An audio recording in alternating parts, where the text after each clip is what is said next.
السلام علیکم عثمان. قرآن مجید کے زمانے نزول کے بارے میں بات کر رہے ہیں.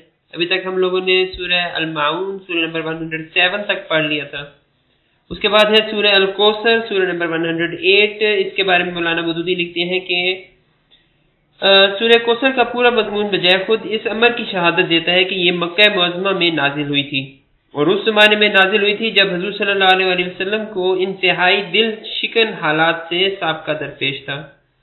تو سورہ الکوثر مکہ معظمہ کی نازل شدہ صورتوں میں سے ہے. پھر اس کے بعد ہے سورہ الکافرون سورہ نمبر 109. اس کے بارے میں بھی مولانا مودودی لکھتے ہیں کہ یہ بھی اس کے مضمون سے ظاہر ہوتا ہے کہ یہ بھی مکہ میں نازل ہونے والی صورتوں میں سے ہی ہے. سورہ الکافرون سورہ نمبر 109. تو یہ تھا ابھی تک کے لیے. پھر انشاءاللہ ملتے ہیں نیکسٹ ٹائم پہ. جزاکم اللہ خیر.